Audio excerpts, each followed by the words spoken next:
Everyone, welcome to my channel teacher connection. So आज के video में हम क्लास 7th एनसीईआरटी चैप्टर 3 ऊष्मा डिस्कस करेंगे। तो चैप्टर 3 में हमने कुछ टॉपिक पहले भी कवर कर लिए थे। हमारे कुछ टॉपिक रह गए थे जिनको हम पार्ट 2 में कवर करेंगे। तो कुछ टॉपिक हमने पार्ट 1 में कवर किए थे, अब हम कुछ टॉपिक पार्ट 2 में कवर करेंगे। तो चलिए स्टार्ट करते हैं। तो आज का जो हमारा टॉपिक है वो है प्रयोगशाला तापमापी। इससे पहले हमने सारी चीज़ें डिस्कस कर ली थी और अब हम पढ़ेंगे प्रयोगशाला तापमापी कि प्रयोगशाला तापमापी क्या होता है। अभी तक हमने डॉक्टरी थर्मामीटर की बात की थी, अब हम प्रयोगशाला तापमापी की बात करेंगे। तो यहाँ तक हमने सब कुछ बहुत अच्छे से डिस्कस किया है, कवर किया है। डॉक्टरी थर्मामीटर क्या होता है, इसकी क्या सावधानियाँ होती हैं, और ये सारी चीज़ें डिस्कस की हमने पार्ट 1 में। अगर आपने वो वीडियो नहीं देखा है तो उसका लिंक डिस्क्रिप्शन बॉक्स में मिल जाएगा। तो आज का जो हमारा टॉपिक रहेगा वो प्रयोगशाला तापमापी है। हम अन्य वस्तुओं के ताप को कैसे मापते हैं, इसके लिए हम अन्य तापमापी काम में लाते हैं। जो हमारे मानव शरीर का तापमान था वो तो हमने डॉक्टरी थर्मामीटर से माप लिया था, लेकिन और भी किसी चीज़ का, अगर किसी वस्तु का हमें ताप मापना है तो हम किस चीज़ का यूज़ करेंगे। तो देखते हैं। ये जो तापमापी है, इसे ध्यान से देखना है और इसे मापे जा सकने वाले अधिकतम और न्यूनतम ताप को नोट करना है। प्रयोगशाला तापमापी का जो परिसर होता है, जो रेंज होती है कि हम प्रयोगशाला तापमापी से कितने से कितना तक माप सकते हैं। तो -10 डिग्री सेल्सियस से हम +110 डिग्री सेल्सियस तक माप सकते हैं। मतलब -10 डिग्री सेंटीग्रेड से 110 डिग्री सेंटीग्रेड तक हम माप सकते हैं। जैसे आपने डॉक्टरी थर्मामीटर में देखा था, ठीक उसी प्रकार इस तापमापी के भी किसी सबसे छोटे भाग द्वारा दर्शाए जाने वाले तापमान का मान ज्ञात करना है और तापमापी द्वारा दर्शाए गए ताप को ठीक से पढ़ना है। इसका कैसे यूज होता है, विभिन्न प्रयोजनों के लिए विभिन्न प्रकार के तापमापी उपयोग किए जाते हैं। मतलब हर किसी चीज़ के लिए हम अलग अलग प्रकार के ताप को मापने के लिए अलग अलग प्रकार के तापमापी यूज़ करते हैं। जैसे कि मौसम की रिपोर्ट में दिए गए अधिकतम तथा न्यूनतम तापों की जानकारी देने के लिए अधिकतम न्यूनतम तापमापी का उपयोग करते हैं। तो एक और तापमापी होता है जिसे बोलते हैं अधिकतम न्यूनतम तापमापी। इससे हम क्या जानते हैं, मौसम की रिपोर्ट में इसी का यूज होता है। अब हम आगे देखते हैं। यह है हमारा प्रयोगशाला तापमापी। तो ये जो दिखाया गया है प्रयोगशाला तापमापी, इस तरह का होता है। और प्रयोगशाला तापमापी द्वारा जल का तापमापन, तो यहाँ पर ये एक बीकर में प्रयोगशाला तापमापी द्वारा जल के ताप का मापन किया जा रहा है। किसी बीकर अथवा मग में नल का थोड़ा सा पानी लेना है और तापमापी को जल में इस प्रकार डुबोकर रखना है कि उसका जो बल्ब है वो जल में डूबा रहे। तो बल्ब क्या होता है, तापमापी में ये जो बल्ब लगा रहता है छोटा सा, इसको बल्ब बोलते हैं। वह बर्तन की तली अथवा दीवारों को ना स्पर्श करे, लेकिन इसमें एक शर्त है कि जो बल्ब है वो बर्तन की दीवारों और बर्तन का जो तल होगा, इन दोनों को स्पर्श ना करे। तापमापी को जल में ऊर्ध्वाधर रखते हुए इसके पारे के तल को गति को देखना है तब तक प्रतीक्षा करनी है जब तक कि नली में पारे का तल स्थिर ना हो जाए। तापमापी का पाठ्यांक नोट करना है। क्लास होगी, उसमें जो विभिन्न प्रकार के ताप होंगे जो सारे बच्चे मापेंगे उसको लिखना है और फिर उसमें क्या भिन्नताएं रहती हैं ये हमें देखना है। तो प्रयोगशाला तापमापी का उपयोग करते समय डॉक्टरी थर्मामीटर का पाठ्यांक लेते समय बरती जाने वाली कुछ सावधानियां हैं। तापमापी को हमें ऊर्ध्वाधर रखना है, तिरछा नहीं रखना है। तापमापी का बल्ब चारों ओर से उस पदार्थ से घिरा होना चाहिए हमें जिसका ताप मापना है। बल्ब बर्तन की दीवारों से नहीं छूना चाहिए। तो इस तरीके से इसमें चित्र में दिखाया गया है कि ये ऊर्ध्वाधर रखना है और इस तरीके से रखना है कि वो किसी भी दीवार में और ना टच करे और ना ही तली में टच करे, और जिस भी पदार्थ का हमें टेम्परेचर लेना है उसमें वो पूरी तरह से चारों ओर से घिरा रहे, डूबा रहे। आगे बढ़ते हैं। नेक्स्ट, किसी बीकर या मग में थोड़ा गर्म जल लेना है। तापमापी के बल्ब को जल में डुबोना है। पारे के तल के स्थिर होने की प्रतीक्षा करनी है। जब पारे का तल स्थिर हो जाए तो ताप को नोट करना है। अब तापमापी को जल से बाहर निकालना है और ध्यानपूर्वक देखना है कि जैसे ही तापमापी को जल से बाहर निकालते हैं पारे का तल गिरने लगता है। इसका अर्थ है कि किसी प्रयोगशाला तापमापी द्वारा पाठ्यांक तभी नोट करना चाहिए जब उसका बल्ब या जल वस्तु में रखा हो जिसका हमें ताप मापना है।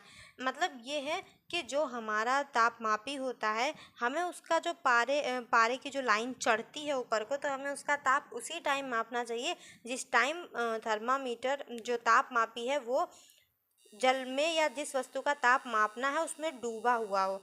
अगर हम उसको बाहर निकाल लेंगे तो तुरंत जो लाइन होती है जिसमें हम नोट करते हैं कि कितना ताप टेम्परेचर है इसका, वो क्या होता है जैसे ही हम उस वस्तु से उसको अलग करते हैं तुरंत ही टेम्परेचर लो होने लगता है। तो हमें उसका जो ताप है तभी माप लेना चाहिए जब वो वस्तु उसमें डूबी हो।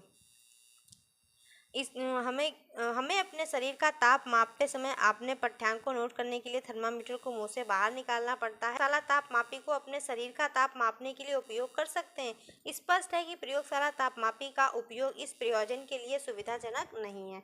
मतलब जो भी हमारा प्रयोगशाला तापमापी है वो हमारे शरीर के ताप को मापने के लिए सुविधाजनक नहीं है। डॉक्टरी थर्मामीटर को मुँह से बाहर निकाल देने पर पारे का तल नीचे या ऊपर क्यों नहीं जाता।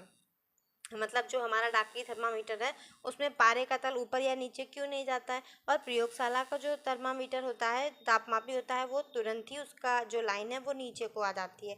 तो ऐसा क्यों होता है। किसी डॉक्टरी थर्मामीटर से भी हमें प्रेक्षण करना होगा। क्या आप बल्ब के पास कोई विभंग या थर्मामीटर में क्यों नहीं टेम्परेचर गिरता है या क्यों उसके पारे की लाइन नीचे नहीं आती है, क्योंकि इसमें एक किक लगी होती है जिसको विभंग बोलते हैं और किक बोलते हैं, जिसकी वजह से नीचे नहीं आती है। इसका यही लाभ है कि ये पारे के तल को नीचे गिरने से रोकता है। अब हम आगे बढ़ते हैं। तापमापी में पारे के प्रयोग के विषय में अनेक चिंताएं हैं। पारा क्या है, एक विषाक्त पदार्थ है।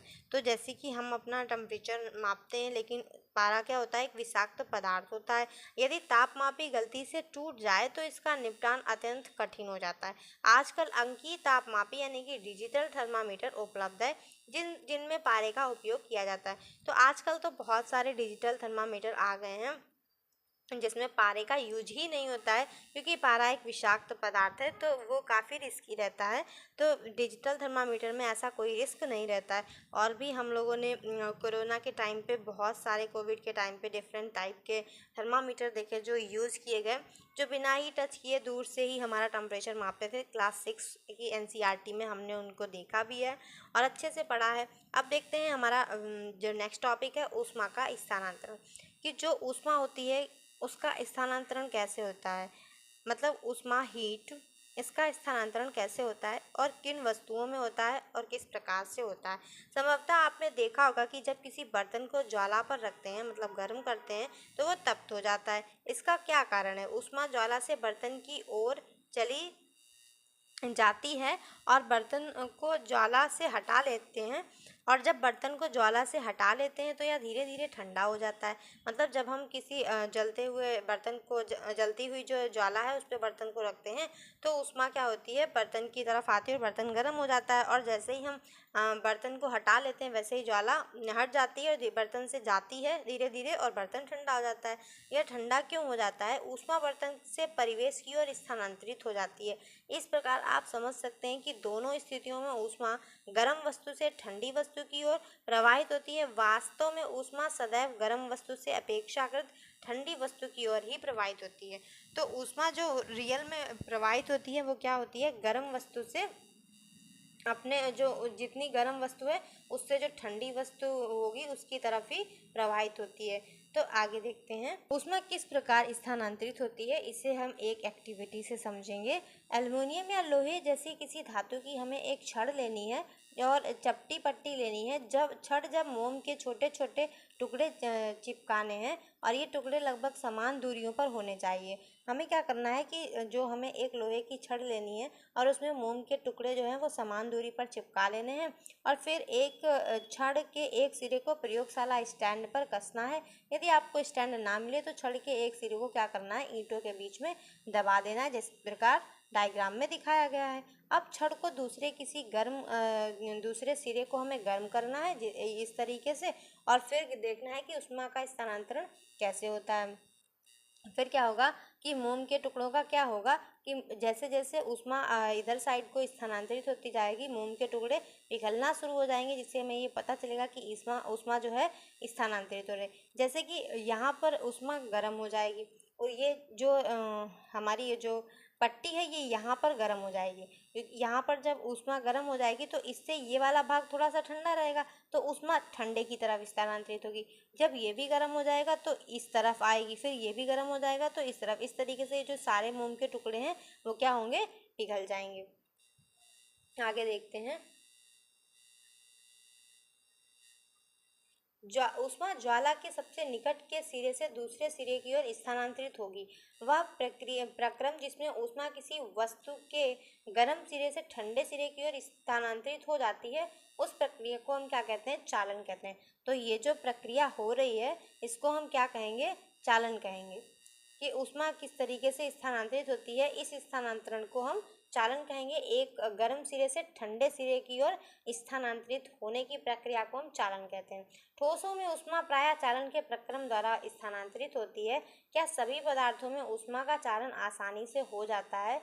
आपने अवश्य देखा होगा कि खाना पकाने के लिए उपयोग किए जाने वाले जो धातु के बर्तन हैं उसमें प्लास्टिक या लकड़ी की हत्थी लगी होती है। तो ऐसा क्यों होता है? क्योंकि ऊष्मा का स्थानांतरण होता है तो पूरा दूसरा सिरा भी गर्म हो जाता है। तो इसीलिए वहाँ पर हम प्लास्टिक या जो ऊष्मा के कुचालक होते हैं, उन लकड़ी होती है, उसका प्रयोग करते हैं, जिससे कि हम बर्तन को हाथ से पकड़कर आसानी से उठा सकें। किसी छोटे बर्तन या बीकर में गर्म पानी लेना है और कुछ वस्तुएं जैसे इस्पात, स्टील की चम्मच, प्लास्टिक का स्केल, पेंसिल और विभाजनी डिवाइडर एकत्र करने हैं और सभी वस्तुओं को एक सिरे को पानी में डुबो देना है और फिर क्या करना है, कुछ देर प्रतीक्षा करनी है, दूसरे सिरे को छूकर देखना है। तो अब हमें दूसरे सिरे को छूकर देखना है और क्या होगा कि स्टील की चम्मच है, ये एक धातु की बनी है और इसका दूसरा सिरा क्या हो जाएगा, गर्म हो जाएगा। तो जो पदार्थ अपने से होकर ऊष्मा को आसानी से जाने देते हैं और उन्हें ऊष्मा का चालक कहते हैं। मतलब जो भी पदार्थ हैं जो कि ऊष्मा को अपने से होकर के जाने देते हैं वो क्या कहलाते हैं, ऊष्मा के चालक कहलाते हैं। और जो पदार्थ ऊष्मा को नहीं स्थानांतरित होने देते हैं, आगे नहीं बढ़ने देते हैं, वो कुचालक होते हैं। तो चालक कौन कौन से होते हैं? एल्यूमिनियम, आयरन, लोहा तथा कॉपर, तांबा, ये क्या हो गए, चालक। अब जो पदार्थ अपने से होकर ऊष्मा को आसानी से नहीं जाने देते हैं उनको हम ऊष्मा का कुचालक कहते हैं। और कुचालक के कौन कौन से एग्जाम्पल होते हैं? जैसे प्लास्टिक तथा लकड़ी कुचालकों को ऊष्मारोधी भी कहते हैं। जो कुचालक होते हैं उनको क्या कहते हैं, ऊष्मारोधी भी कहते हैं। तो इस तरीके से गर्म पानी में हम डाल के देखेंगे कौन सी वस्तुओं का दूसरा सिरा भी गर्म होता है। अब आगे देखते हैं कि जल तथा वायु ऊष्मा के कुचालक हैं, तब इन पदार्थों में ऊष्मा का स्थानांतरण कैसे होता है। अगेन एक एक्टिविटी है, गोल पेंदे का एक फ्लास्क लेना है और यदि फ्लास्क उपलब्ध ना हो तो हम बीकर ले सकते हैं। इसे जल से 2/3 भाग से भर देना है, इसका 2/3 भाग जल से भर देना है। इसको किसी तिपाई पर रख देना है, जैसे कि चित्र में रखा हुआ है। फिर क्या करना है, फ्लास्क को रखने का प्रबंध करना है, जिससे आप इसके नीचे एक मोमबत्ती जलाकर इसे फ्लास्क में जल के स्थिर होने की प्रतीक्षा करनी है और एक स्ट्रॉ की सहायता से फ्लास्क के पेंदे पर पोटेशियम परमैंगनेट का एक क्रिस्टल धीरे से रखना है। हमें जब भी फ्लास्क के नीचे हमें कैंडल से उसको गर्म करना है और फिर क्या करना है, फ्लास्क के तल में एक पोटेशियम परमैंगनेट का एक क्रिस्टल धीरे से रखना है।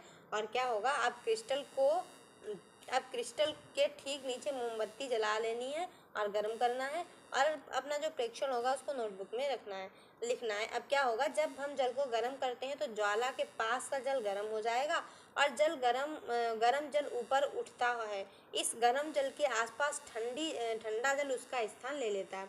तो जैसे ही गर्म जल ऊपर उठता है, क्या करता है, ठंडा जल उसका स्थान ऊपर ले लेता है, ऊपर लेने के लिए आ जाता है। फिर यह जल भी गर्म होकर ऊपर उठता है और आसपास के जल फिर से इसके स्थान पर आ जाते हैं, और यह प्रक्रिया तब तक चलती रहती है जब तक कि सारा जल गर्म ना हो जाए। ऊष्मा स्थानांतरण की इस विधि को हम क्या बोलते हैं, संवहन बोलते हैं। तो ऊष्मा स्थानांतरण की ये विधि कि जैसे कि यहाँ पे गर्म जल हो गया तो उसके आसपास जो ठंडा जल होगा वो उधर को ऊष्मा स्थानांतरित हो जाएगी। तो ऐसे ही गर्म जल हो गया तो वो ऊपर को उठता रहेगा और उसका स्थान ठंडा जल ले लेगा। फिर से गर्म जल हो गया, वो ऊपर को उठता रहेगा, उसका स्थान ठंडा जल लेता रहेगा। इस तरीके से इस पूरी जो प्रोसेस है इसको हम क्या कहते हैं, संवहन बोलते हैं। अब आगे देखते हैं जल में ऊष्मा का संवहन किस तरीके से होता है, डायग्राम में प्रॉपर दिखाया गया है। वायु में ऊष्मा का स्थानांतरण किस प्रकार होता है। अब जल में तो हमने ऊष्मा का स्थानांतरण देख लिया इस एक्टिविटी के थ्रू। अब हम देखेंगे कि वायु में ऊष्मा का स्थानांतरण किस प्रकार से होता है। तो धुआं किस दिशा में जाता है। ऊष्मा स्रोत के पास की जो वायु होती है वो गर्म होकर ऊपर उठती है। जो ऊष्मा का स्रोत होता है उसके जो पास की वायु होती है वो गर्म होती है और क्या होता है, ऊपर को उठती है, और फिर इस प्रकार वह वायु भी गर्म हो जाती है और यह प्रक्रिया चलती रहती है। कैसे जानेंगे कि ये वायु गर्म होती है।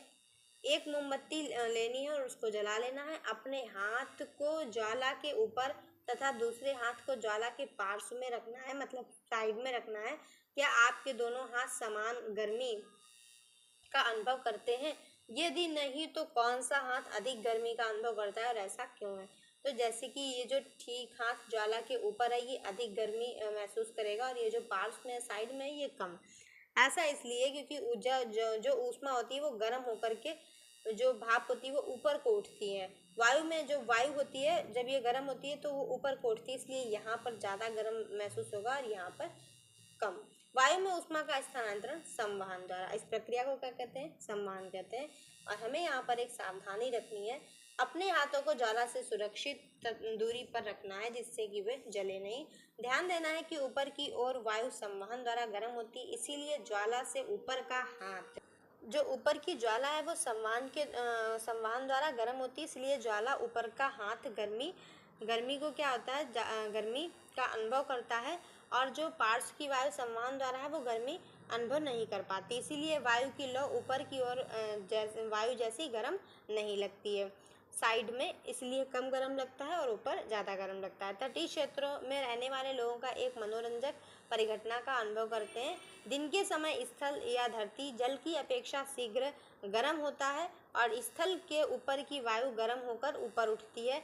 इसका स्थान लेने के लिए समुद्र की ओर से क्या होता है, ठंडी वायु स्थल की ओर बहती है।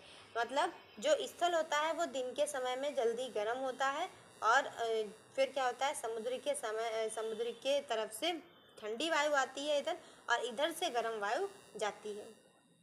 फिर इस चक्र को पूरा करते हैं, और क्या होता है, गर्म वायु समुद्र की ओर से बहती है, और चक्र को पूरा करने के लिए स्थल की ओर से गर्म वायु समुद्र की ओर बह जाती है। समुद्र की ओर से आने वाली वायु को समुद्र समीर कहते हैं। समुद्र समीर की ठंडी वायु का लाभ उठाने के लिए तटीय क्षेत्रों के भवनों में खिड़कियां समुद्र की ओर बनाई जाती हैं। रात्रि में यह प्रक्रिया विपरीत हो जाती है। अब रात्रि में क्या होगा कि समुद्र का जल स्थल की अपेक्षा धीमी गति से ठंडा होगा, इसलिए स्थल की ओर से ठंडी वायु समुद्र की ओर बहती है। इस तरीके का ये समुद्र समीर है, ये थल समीर है, जिसमें वायु, और इस चक्र को पूरा करने के लिए इस तरीके से स्थल की ओर से गर्म वायु उठती जाती है और समुद्र की ओर से ठंडी वायु आती जाती है।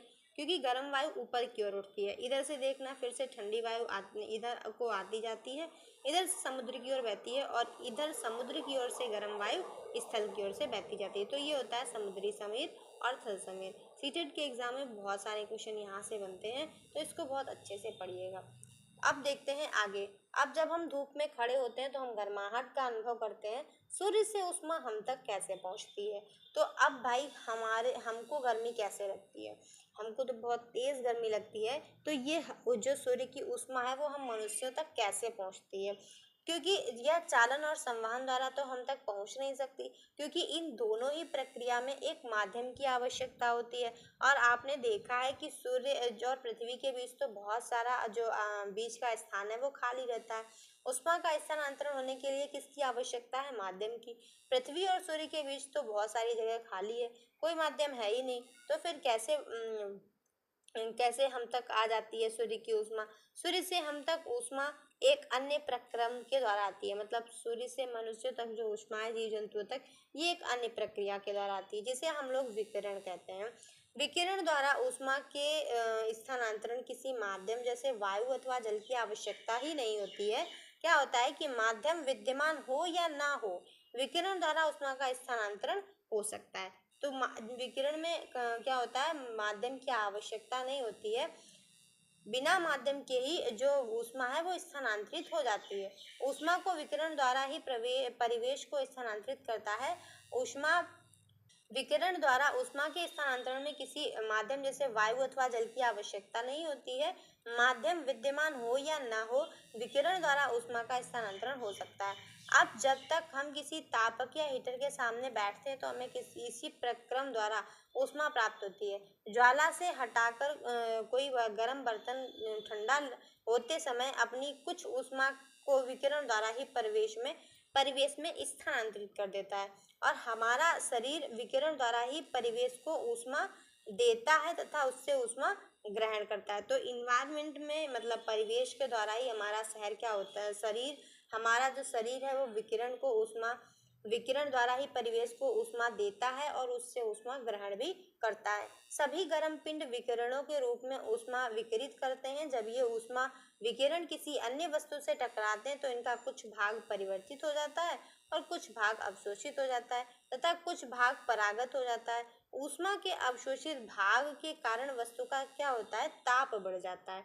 धूप में बाहर जाते समय आपको छाते का उपयोग करने का परामर्श दिया जाता है। तो ये भी क्यों दिया जाता है? अब हम देखते हैं कि हम सर्दियों और गर्मियों में हमारे जो पहनने के वस्त्र होते हैं वो अलग अलग क्यों होते हैं। हम गर्मियों में हल्के वस्त्र पहनते हैं, हमारे जो कलर्स होते हैं वो भी लाइट कलर होते हैं, और जो हम सर्दियों में वस्त्र पहनते हैं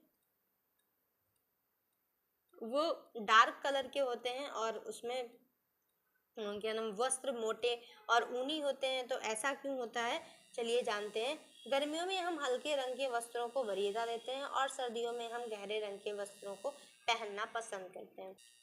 हम अपने घरों को ठंडा या गर्म रखने के लिए कोयला या लकड़ी जैसे ईंधन अथवा विद्युत का उपयोग करते हैं। क्या ऐसे भवन बनाना संभव है जिन पर बाहर की गर्मी या सर्दी का कोई प्रभाव ना पड़े? भवन की बाहरी दीवार को ऐसा बनाया जाए कि उसके बीच में वायु की एक परत बंद हो जाए हो जाए, तो ऐसा संभव किया जा सकता है।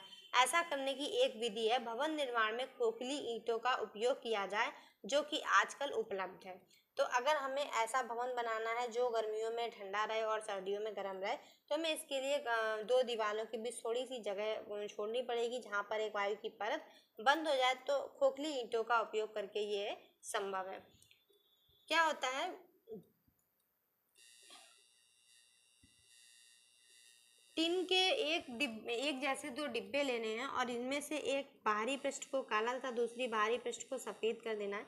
तो ये बहुत ही सिंपल सी एक्टिविटी है कि एक जो बर्तन है ये ब्लैक है और ये जो बर्तन है ये सफ़ेद है। तो इसमें अगर हम जल को बॉयल करेंगे तो इसमें जो ब्लैक होने के कारण ऊष्मा का अवशोषण अधिक होता है, तो यहाँ पे जल जल्दी गर्म हो जाएगा और यहाँ पर जल ठंडा कम देरी से गर्म होगा। और अगर हम नॉर्मल जल भर के इसमें रखते हैं तो ये वाला देर में ठंडा होगा और ये वाला जल्दी ठंडा हो जाएगा।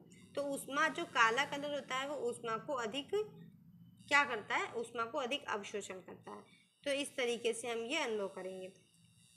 फिर उसके बाद में क्या होता है कि गर्मियों में सफ़ेद या हल्के रंग के वस्त्र तथा सर्दियों में गहरे रंग के वस्त्र पहनना अधिक आरामदायक प्रतीत होता है, क्योंकि गहरे रंग के पृष्ठ अपेक्षाकृत अधिक ऊष्मा अवशोषित करते हैं।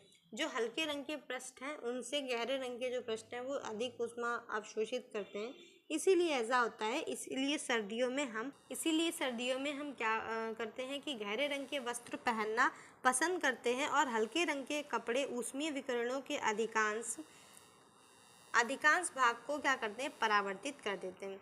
तो हल्के रंग के कपड़े ऊष्मा को अधिकांश भाग को परावर्तित कर देते हैं, इसलिए हम गर्मियों में हल्के वस्त्रों का अधिक उपयोग करते हैं। सर्दियों में ऊनी वस्त्र हमें उष्ण बनाए रखते हैं। सर्दियों में हम ऊनी वस्त्र पहनते हैं। ऊन ऊष्मारोधी है, इसलिए इसके अतिरिक्त ऊन के रेशों के बीच में वायु फंसी ट्रैप रहती है, या वायु हमारे शरीर की ऊष्मा को ठंडे परिवेश की ओर विकृत होने से रोकती है और हमें उष्णता का अनुभव कराती है। तो सर्दियों में आपको एक मोटे कंबल अथवा एक के ऊपर एक जुड़े पतले कंबलों में से किसी एक का चुनाव करके उपयोग करने की छूट है। तो आप इसमें से क्या चुनेंगे? तो हम इसमें से चुनेंगे 2 कंबलों के बीच वायु की एक परत विद्यमान है। तो वहाँ पे क्या होगा कि जो कंबल है वो जल्दी गर्म रहेगा, ज़्यादा गर्म रहेगा जो एक परत का कंबल है उसकी अपेक्षा। तो ये है हमारी समरी, जिसको हमें रीड करना है। रिवीजन है हमारा। किसी वस्तु की उष्णता की कोटि ज्ञात करने के लिए हम सदैव अपनी स्पर्श इंद्रियों पर विश्वास नहीं कर सकते। ये हमने पार्ट 1 में बहुत अच्छे से डिस्कस किया।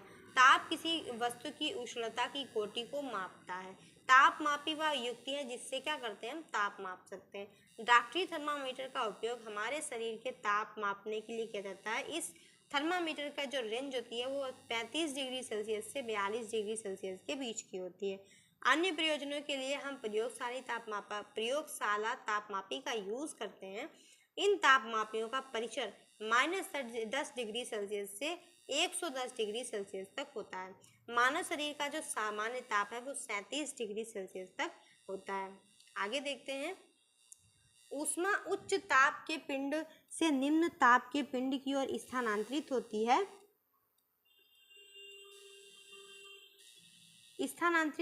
एक वस्तु से दूसरी वस्तु में ऊष्मा 3 प्रक्रमों द्वारा स्थानांतरित होती है। ये है चालन, संवहन और विकिरण। इनको भी हमने बहुत अच्छे से डिस्कस किया।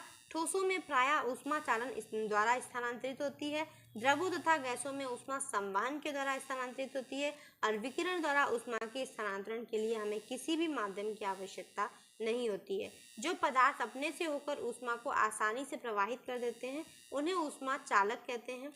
गहरे रंग की वस्तुएं हल्के रंग की वस्तुओं की अपेक्षा ऊष्मीय विकिरणों की अच्छी अवशोषक होती हैं। यही कारण है कि हम गर्मियों में हल्के रंग के वस्त्रों में अधिक आराम का अनुभव करते हैं। फिर क्या होता है, सर्दियों में ऊनी वस्त्र हमको गर्म रखते हैं। इसका कारण क्या है कि ऊन ऊष्मा रोधी होती है और ये क्या करती है, अपने रेशों के बीच में वायु को ट्रैप रखती है, फंसी होती है, जिससे कि वायु बाहर की ओर नहीं विकृत हो पाती है और हमें गर्म रखने में हमारी मदद करती है। तो इस तरीके से ये जो हमारा चैप्टर 3 है क्लास 7th NCERT का, इसे हमने 2 पार्टों में अच्छे से कवर किया है। अगर आपने पार्ट 1 नहीं देखा है तो उसका लिंक डिस्क्रिप्शन बॉक्स में मिल जाएगा। अगर आपकी कोई क्वेरी है, कोई चीज़ आपको समझ में नहीं आता है, या फिर आप कोई सजेशन देना चाहते हैं तो कमेंट बॉक्स में ज़रूर कमेंट कीजिए। वीडियो अच्छी लगी हो तो लाइक कीजिए, चैनल को सब्सक्राइब कीजिए, और जो आगे आने वाली क्लासेस हैं उनके लिए बेल आइकन को प्रेस कर लीजिए, जिससे कि आपके पास नोटिफिकेशन आ जाएगी मेरे नेक्स्ट वीडियो की। मिलते हैं नेक्स्ट वीडियो में। Thanks for watching.